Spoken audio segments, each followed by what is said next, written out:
ल आज हामी चाहिँ प्रोटोप्लाज्मको बारेमा स्टडी गर्छौं। प्रोटोप्लाज्म प्लस माइटोकन्ड्रिया दुईटा टपिक छ आज हाम्रो। त फर्स्ट अफ अल प्रोटोप्लाज्मको बारेमा हामीले सुरुमा पनि डिस्कस गरिसकेका छौं र यसमा चाहिँ प्रोटोप्लाज्म के हो त भन्दाखेरि प्रोटो भनेको एकदमै माइन्युट या प्रोटोप्लाज्म भनेको हामीले चाहिँ यसलाई के भनौँला भने एउटा फ्लुइड हो हैन। प्लाज्मा भनेको फ्लुइड भन्नु त बायोलोजिकल टर्ममा प्लाज्मा भन्यो भने एउटा किसिमको फ्लुइड भन्ने बुझ्नु पर्यो। प्रोटो भनेको फर्स्ट त भनेपछि जुन बेला चाहिँ सेलको डिस्कभरी भयो, सेल भित्र चाहिँ कुनै एउटा फ्लुइड लाइक मेटेरियल प्रेजेन्ट हुन्छ, त्यति बेला चाहिँ त्यसलाई के भन्यो त भन्दा आँखाले त देखिदैन, माइक्रोस्कोपमा देखिन्छ भनेपछि यो यति चाहिँ के छ सूक्ष्म छ, यानी कि माइक्रोस्कोपिक छ, जसलाई चाहिँ के भनियो त प्रोटोप्लाज्म। एक किसिमले चाहिँ जस्तो यो हनी पनि एक किसिमको प्लाज्मा नै हो हैन, फ्लुइड हो। तर त कस्तो फ्लुइड हो त कोलोइडल मास हो, एकदमै अलिकता पानी भन्दा अलि बाक्लो खालको, पानी भन्दा अलि बाक्लो खालकोलाई हामी के भन्छौं कोलोइडल मास भन्छौं। त म जस्ता जति पनि छन् हैन लिक्विडहरु, तिनीहरु चाहिँ के हो त कोलोइडल मास। त त्यस्तै खालको यो पनि हुन्छ प्रोटोप्लाज्म पनि। So protoplasm is a colloidal mass found in a cell. It includes cytoplasm and nucleus. त यसमा के आउँछ त प्रोटोप्लाज्म भन्दाखेरि साइटोप्लाज्म पनि प्रोटोप्लाज्म हो, न्यूक्लियस भित्र भएको चाहिँ न्यूक्लियोप्लाज्म। यहाँ चाहिँ न्यूक्लियस भएको छ, it is generally nucleoplasm. Nucleoplasm हैन, न्यूक्लियोप्लाज्म के हो त it is also a protoplasm. त प्रोटोप्लाज्म कमनली भन्ने एउटा के हो त टर्म हो।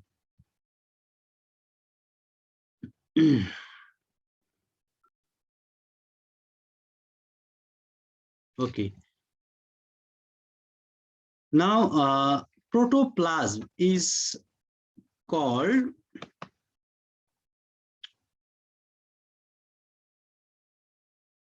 physical basis of life. Life को फिजिकल बेसिस मेन आधार नहीं के हो त protoplasm. So why we called protoplasm as a physical basis of life?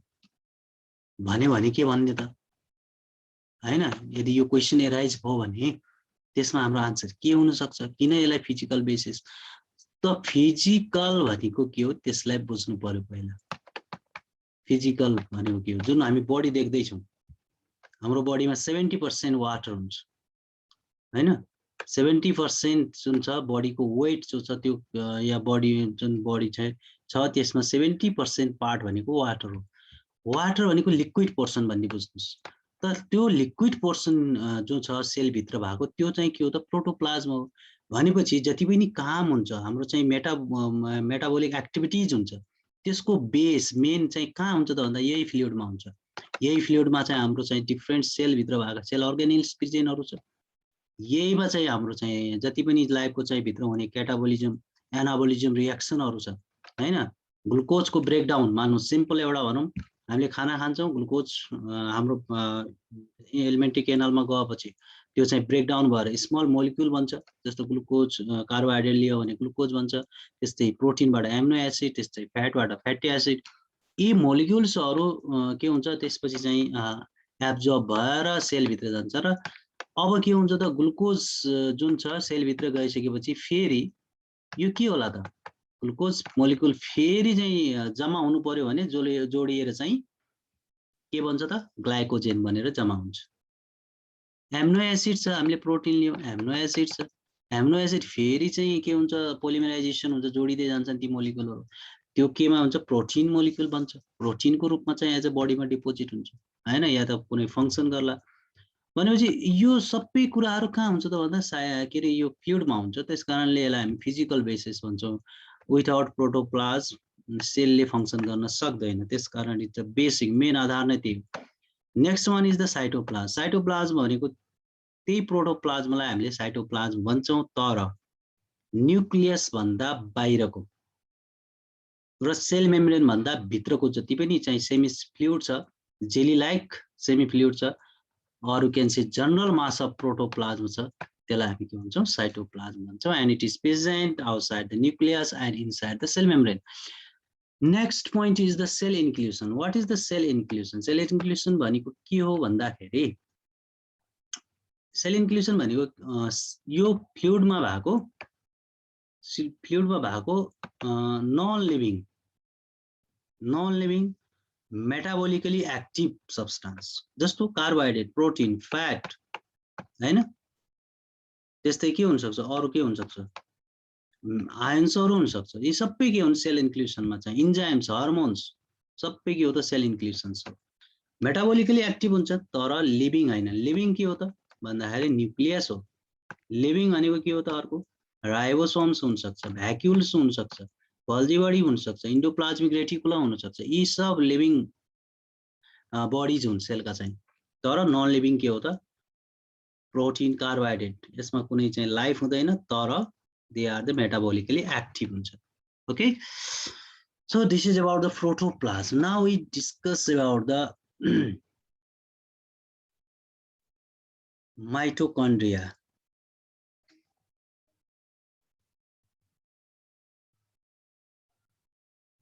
अब हामी माइटोकन्ड्रिया को बारेमा कुरा गरौँ त यसलाई इटाइमोलोजिकली यसको शाब्दिक अर्थतिर जाने हो भने ग्रीक वर्डबाट आएको छ जसमा माइटोस भनेको के हो त थ्रेड हो कन्ड्रियन भनेको के हो त ग्रानुल हो र यसलाई फर्स्ट अब्जर्भ कहिले गरे त कोलिकरले चाहिँ 1880 मा in the muscle of insect को मसलमा चाहिँ एउटा यस्तो चाहिँ ग्रानुल देखिए जुन थ्रेड जस्तो थियो एउटा स्मल थ्रेड लाइक स्ट्रक्चर त्यसकारण त्यसलाई चाहिँ के भन्यो भने ग्रीक वर्डबाट शब्दबाट चाहिँ माइटोकन्ड्रियन भन्यो माइटोकन्ड्रिया भन्यो र यो टर्मलाई सुरुमा चाहिँ कसले नाम दिए त भन्दा बेन्डाले 1897 मा चाहिँ and mitochondria is the largest cell organelle in the animal सेलको केसमा माइटोकन्ड्रिया भनेको त्यो अरु जुन हामी कुरा गर्दै छौं यो न्यूक्लियस हैन गोल्जी बडी यिनीहरु भन्दा सबभन्दा ठूलो साइजमा के हुन्छ त माइटोकन्ड्रियाको साइज हुन्छ the largest cell organelle in the animal cell.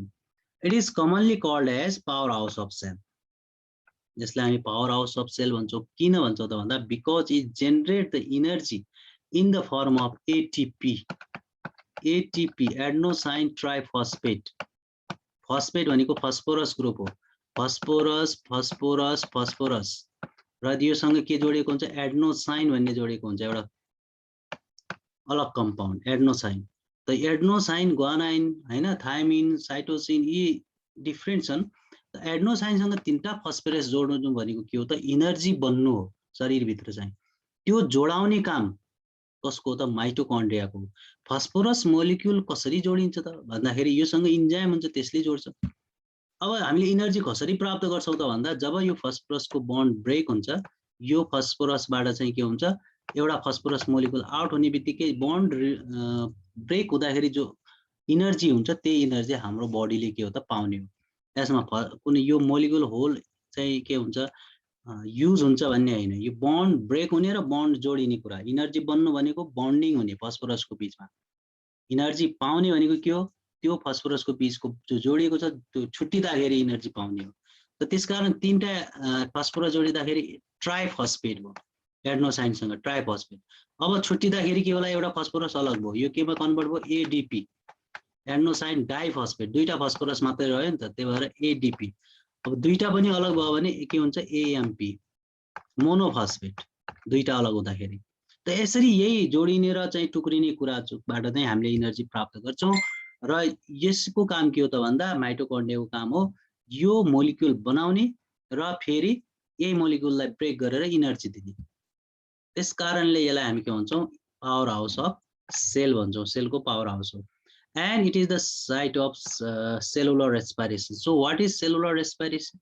Cell भित्र respiration के हुन्छ भन्दाखेरि respiration को meaning हो oxidation of glucose C6H12O6 हुन्छ यो जो ब्रेक हुन्छ 6CO2 plus 6H2O plus 38 ATP यो हुँदाखेरि के भन्छ त 38 ATP मोलिक्युल्सहरु बन्छन् यस्ता मोलिक्युल्सहरु जो बन्छन् त्यो एटीपी मोलिक्युल बन्ने प्रोसेस यानी कि अक्सिडेसन अफ ग्लुकोजलाई नै हामी के भन्छौँ रेस्पिरेसन भन्छौँ र यो सेल भित्र हुन्छ त्यही भएर यसलाई के भन्छ सेलुलर रेस्पिरेसन र कहाँ हुन्छ त भन्दा माइटोकन्ड्रियामा हुन्छ त्यही भएर साइट भनेको त्यो ठाउँ हो it is the site of cellular respiration now mitochondria कहाँ पाइन्छ त भन्दा mitochondria are found in all kinds of eukaryotic cell it is not found in the prokaryotic cell यो याद गर्नु होला प्रोक्यारियोटिक सेलमा पाइँदैन अर्को कहाँ पाइँदैन म्यामेलियन आरबिसी मा पाइँदैन अर्को कहाँ पाइँदैन सिप ट्युब एलिमेन्टमा पाइँदैन यो प्लान्टमा हुन्छ सिप ट्युब एलिमेन्ट त्यहाँ चाहिँ पाइँदैन द सेप इज भेरिएबल सेप हेर्दाखेरि माइटोकन्ड्रियाको एउटा कुनै स्पेरिकल सेपको चाहिँ हुँदैन त जनरली यो के छ एउटा सिलिन्ड्रिकल यस्तो लामो लामो देखिन्छ त्यो भएर त्यो सिलिन्ड्रिकल भयो अर्को सर्टेन केसमा यो ट्युबुलर सेपको पनि देखिन्छ ट्युबुलर भनेको अलिकता ट्युबुल जस्तो पाइप जस्तो यो यसको सेपमा पनि कुनै ठाउँमा चाहिँ के हुन्छ यो स्पेरिकल पनि हुन सक्छ स्पेरिकल या ससेज सेप्ड ससेज त हामीले देखेका छौं अब ससेज चाहिँ डिफ्रेन्ट मसलले बनाएको हुन्छ नि त्यो ससेज सेप्ड भनेको त्यो यानी कि ससेज कस्तो हुन्छ त हाम्रो औंला जस्तै हुन्छ त्यो सेपको पनि हुन सक्छ नाउ साइजको कुरा गर्दाखेरि माइटोकन्ड्रियाको साइज भनेको जनरली 5 to 10 माइक्रोन मिटर यसको लेन्थ हुन्छ यो लेन्थ जो छ 5 to 10 माइक्रोन मिटर छ भने यसको चाहिँ जुन ब्रेथ छ जनरली चाहिँ के हुन्छ 0.6 देखि लिएर 2.0 माइक्रोन मिटर इन ब्रेथ छ नम्बरको कुरा गर्दाखेरि कुन सबै सेलमा एउटै नम्बरमा हुँदैन यसको केमा डिपेन्ड गर्छ त भन्दाखेरि मेटाबोलिक एक्टिभिटिजमा चाहिँ र जनरली कुनै सेलहरुमा जस्तो माइक्रोस्ट्रेस एन्ड क्लोरेला छ यसमा चाहिँ के हुन्छ एउटा मात्र एउटा सेलमा एउटा माइटोकन्ड्रिया हुन्छ त्यस्तै 300 to 400 इन किडनी सेलहरुमा चाहिँ माइटोकन्ड्रियाको संख्या कति हुन्छ 300 देखि 400 वटा र अब मसल अफ इन्सेक्ट को हामीले हेर्यौ भने त्यसमा 5 लाख हुन्छ एउटै सेलमा 5 लाख को नम्बरमा चाहिँ माइटोकन्ड्रिया पाइन्छ त्यसकारण त्यसले यति हाई एनर्जी जेनेरेट गर्छ कि हामीले जनरली इन्सेक्टहरुले चाहिँ विङ चलाएको देख्दैनौं त्यति फास्ट विङ चाहिँ चलिरहेको हुन्छ किन त्यो चलाउने त्यति हाई एनर्जी कहाँबाट आउँछ त यो माइटोकन्ड्रियाले के गर्छ जेनेरेट गर्छ नाउ अल्ट्रा स्ट्रक्चरमा जाउँ अल्ट्रा स्ट्रक्चर भनेको यसको एकदमै भित्र गएर यसको एक्चुअल स्ट्रक्चर कस्तो हुन्छ र बेसिक कन्सेप्टको लागि यो नोट्समा जानुभन्दा पहिला मैले तिमीहरुलाई चाहिँ यहाँनिर सम्झाउँछु माइटोकन्ड्रियामा जहिले पनि के हुन्छ दुईटा मेम्ब्रेन हुन्छ एउटा आउटर मेम्ब्रेन हो र एउटा चाहिँ के हुन्छ इनर मेम्ब्रेन भित्रको मेम्ब्रेन हुन्छ र यो मैले यो फिंगर लाइक प्रोजेक्सन्सहरु बनाइरहेको छु फिंगर लाइक प्रोजेक्सन्सहरु यसरी भित्र यो के हुन्छ फोल्डेड स्ट्रक्चर यसरी यो फिंगर लाइक प्रोजेक्सन्सहरु मैले यसरी ड्रा गर्दै छु यी जो फिंगर लाइक प्रोजेक्सन्सहरु मैले बनाए यसलाई के भन्छ यसलाई भन्छ क्रिस्टी भन्छ है त यसमा कतिवटा मेम्ब्रेन भयो यो आउटर मेम्ब्रेन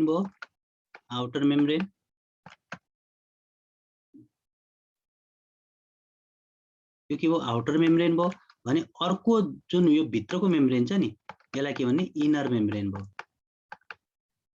है त त्यसकारण कतिवटा मेम्ब्रेन हुँदो रहेछ त दुईटा मेम्ब्रेन र त्यो दुईटा मेम्ब्रेन मध्ये आउटर मेम्ब्रेन एकदमै के छ एकदमै स्मूथ छ भने भित्रको मेम्ब्रेन के छ हाईली फोल्डेड स्ट्रक्चर छ जसलाई हामीले क्रिस्टी भन्छौं यस्ता फोल्ड स्ट्रक्चर भएर फिंगर लाइक स्ट्रक्चर बनाउँछ जसलाई हामी के भन्छौं क्रिस्टी भन्छौं त्यसपछि चाहिँ यो दुईटा मेम्ब्रेनमा हेर्नुस् यहाँ पनि स्पेस देख्दै छौं हामी यो आउटर चेम्बर हो यो भित्र पनि स्पेस भयो त्यसलाई के भन्ने इनर चेम्बर भन्ने त अब इन जनरल हामी के भनौँला भन्दाखेरि कि माइटोकन्ड्रियामा दुईटा मेम्ब्रेन हुन्छ बाहिरको मेम्ब्रेन के हुन्छ स्मूथ हुन्छ भने भित्रको मेम्ब्रेन फोल्डेड हुन्छ र फोल्डेड भएर यसले के बनाउँछ फिंगर लाइक प्रोजेक्सन्स बनाउँछ जसलाई हामी क्रिस्टी भन्छौं र त्यो दुईटा मेम्ब्रेनले के बनाउँछ त दुईटा चेम्बर बनाउँछ आउटर चेम्बर र इनर चेम्बर ओके त्यसपछि अब बुझ्नुपर्ने कुरा के हो भने यो आउटर मेम्ब्रेन र यो इनर मेम्ब्रेनको यो भित्री इनर साइडतिर आउटर मेम्ब्रेनको आउटर साइडतिर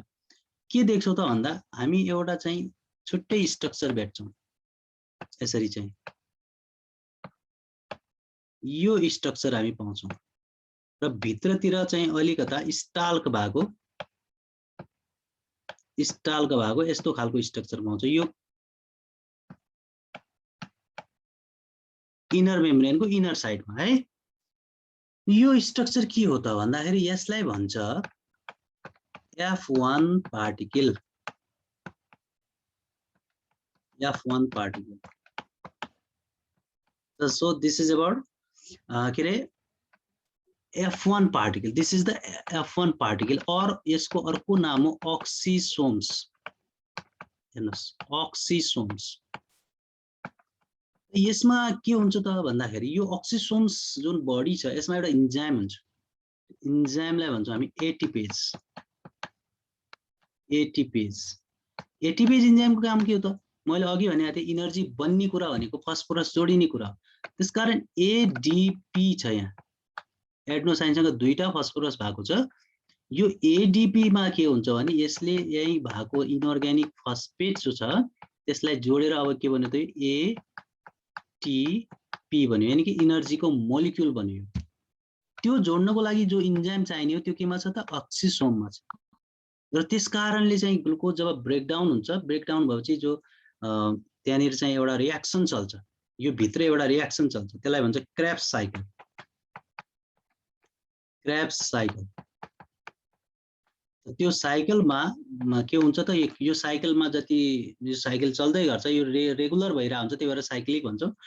अब यो साइकलमा के हो त ग्लुकोज जो छ C6H12O6 यो ब्रेकडाउन भएर के भन्छ त एटीपी बन्दै जान्छ र यता चाहिँ के हुन्छ CO2 प्लस H2O लाइब्रेट भइरहेको हुन्छ है, CO2 र H2। त यो चाहिँ हामीले के बुझ्यौं त भन्दाखेरि यो भित्र चाहिँ एउटा पार्टिकल हुँदो रहेछ र त्यो भित्रको पार्टिकल र बाहिरको पार्टिकलमा फरक छ। बाहिर हामी चाहिँ हेड मात्रै देख्दैछौँ, किनभने यो पार्टिकल एक्चुअली स्ट्रक्चर कस्तो छ त भन्दा यस्तो खालको स्ट्रक्चर छ। अब यहाँ हेर्नुहोस् यो एउटा स्ट्रक्चर छ, यहाँनिर बेस बीचको स्टालको छ, माथि के छ हेड छ, हेड स्ट्रक्चर। त बाहिर यदि यो ऑक्सिसोम पिजेन छ भने खाली हेड रिजन मात्रै छ, भित्र छ भने तीनटा पार्ट भएको हेड स्टालका एन्ड बेस तीनटै पार्ट भएको चाहिँ स्ट्रक्चर चाहिँ पिजेन हुन्छ। र अब बाँकी के रह्यो भने यो जुन आउटर चेम्बर र इनर चेम्बरको जो कुरा छ, आउटर चेम्बरमा के हुन्छ फ्लुइड पिजेन हुन्छ र फ्यु एमिनो एसिड्सहरु यसमा पिजेन हुने भयो। जो इनर जुन चेम्बर छ त्यसमा जो फ्लुइड छ त्यो फ्लुइडको नाम के हो त मैट्रिक्स हो। यसमा के पिजेन हुन्छ मैट्रिक्स। यो चाहिँ सेल भित्र भएको फ्लुइडलाई चाहिँ साइटोप्लाज्म भन्छौँ, तर त्यो भित्र पनि अर्गेनेल भित्र पनि फ्लुइड छ भने त्यसलाई के भन्ने मैट्रिक्स भन्ने। र यो मैट्रिक्समा के पिजेन हुन्छ त भन्दा डीएनए पिजेन हुन्छ, आरएनए पिजेन हुन्छ, एमिनो एसिड्स, कार्बोहाइड्रेट्स, फ्याट हैन, जति पनि चाहिने इन्जाइम्स, त्यो इन्जाइमको काम के हो त यो यस्तो एटीपी बनाउने काम हुन्छ, क्रेब्स साइकल चलाउने काम हुन्छ। ती इन्जाइम्सहरु के हुन्छ पिजेन हुन्छ। त यहाँसम्म हामीले जो डिस्कस गर्यौं त्यो के हो त स्ट्रक्चर, अल्ट्रा स्ट्रक्चर अफ के हो त डीएनए को चाहिँ अल्ट्रा स्ट्रक्चर हो। ओके, सो फर्स्ट इरेज गरौँ यसलाई, त्यसपछि फर्दर कुरा गरौँला।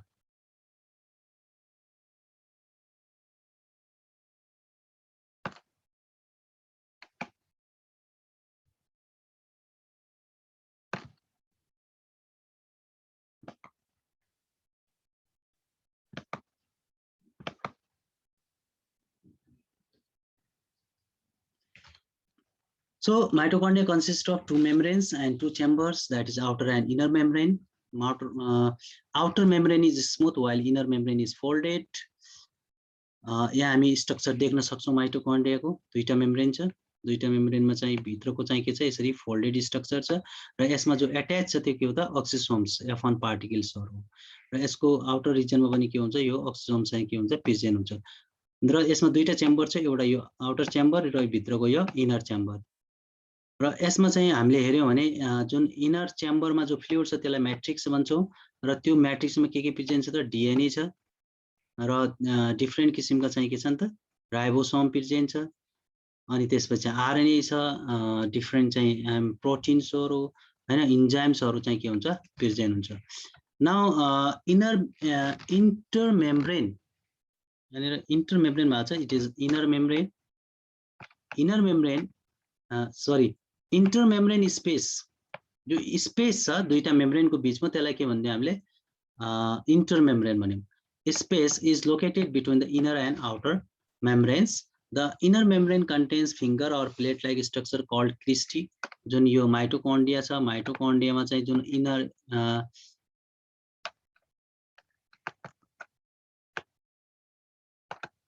इनर जो मेम्ब्रेन छ यो के भयो, क्रिस्टी भयो, किनकि फोल्डेड भएर फिंगर लाइक यस्तो खालको चाहिँ स्ट्रक्चर बनाउँछ. यसरी यसलाई हामीले के भन्ने, यसलाई हामीले के भन्यौं, Christie भन्यौं. or plate like structure called cristae. Outer and inner membrane bears oxysomes or F1 particle हामीले कुरा गरिसक्यौं. Each oxysomes has head, stalk and base. Head contains an enzyme ATPase which is necessary for ATP breakdown and formation. Breakdown भयो भने energy दिने भयो, formation भयो भने energy को currency को रूपमा डिपोजिट हुने भयो. त त्यो के हो त, फर्मेसन को कुरा हो. Now outer chamber is filled with fluid with few enzymes. Few enzymes or pigeon huन्छन्. Inner chamber contains gel-like substance called matrix, and matrix contains protein, ribosomes, DNA, RNA, enzymes for Krebs cycle, amino acid, fatty acid, etc. Then function. अब last time हामी function को कुरा गरौँ. Mitochondria को function के हो त first त यसको के हो भन्दाखेरि यसले के गर्छ, एनर्जी जेनेरेट गर्न काम गर्छ. जेनेरेट गर्ने भनेको एटीपी को रूपमा हो, एडेनोसिन ट्राइफस्फेट को रूपमा हो, and they form the middle piece of sperm. स्पर्ममा चाहिँ के हुन्छ भने जुन स्पर्म हुन्छ, ग्यामेट हो स्पर्म, यसमा तीनटा पिस हुन्छ. यसरी चाहिँ एउटा एन्टेरियर हुन्छ, त्यसपछि मिडल भयो, अनि लास्ट पिस जो हुन्छ यो टेल हुन्छ. तर स्पर्मको चाहिँ नेचर के छ त भन्दा यो माइग्रेट गरेर ओभम खोज्दै जान्छ. त्यसकारणले जो बीचमा एनर्जी योलाई चाहिँ जुन माइग्रेट गर्छ त्यो एनर्जीको लागि बीचमा माइटोकन्ड्रियाहरु चाहिँ के हुन्छ, प्रेजेन्ट हुन्छ. त्यस्तै they help in the formation of yolk during ovum formation. Ovum formation, ovum के हो त भन्दा मान्नु यो इग हो, इग को बीचमा जो छ मेन चाहिँ जुनसँग चाहिँ यो स्पर्म गएर फर्टिलाइज हुने हो त्यसलाई के भन्छ, ओभम भन्छौं. र यो साइडतिर जो पिजेन हुन्छ जस्तो इग को हामीले देखेका छौं कुखुराहरुको चाहिँ, त्यसमा चाहिँ जो फ्लुइड हुन्छ बीच पार्ट छोडेर त्यो जति पनि फ्लुइड छ त्यो के हो त, इट इज कॉल्ड यल्क. त त्यो यल्क बनाउने काम कसको हुन्छ त, केले हेल्प गर्छ त, माइटोकन्ड्रियाले हेल्प गर्छ. And they help in the elongation of fatty acid. Fatty acid भनेको के हो त, फ्याटी एसिड एउटा मोलिक्युल जो छ, एउटा मोलिक्युल फ्याटी एसिड को, यो मोलिक्युल जोड्ने काम भनेको एलोंगेसन हो. त यी जोड्ने काममा कसले हेल्प गर्छ, माइटोकन्ड्रियाले हेल्प गर्छ. Okay, so it is the function of mitochondria. Now home assignment, यसमा जो home assignment छ, why mitochondria called powerhouse of cell, यो छोटो आन्सर को क्वेशन हो. अर्को चाहिँ सर्ट आन्सर केमा छ भने यो who coined the term mitochondria. Second question. Third question, write the ultra structure of mitochondria. यो लङ आन्सर यसको लेख्नुपर्छ, अल्ट्रा स्ट्रक्चर के हो. त्यसपछि चाहिँ in which organism large number of mitochondria are found. Next question is the what is the size of mitochondria. So these are the questions. एउटा question अझ छ, what is the shape of mitochondria, shape कस्तो हुन्छ माइटोकन्ड्रियाको भनेर. त यहाँसम्म यो तिमीहरुको लागि होम असाइनमेन्ट.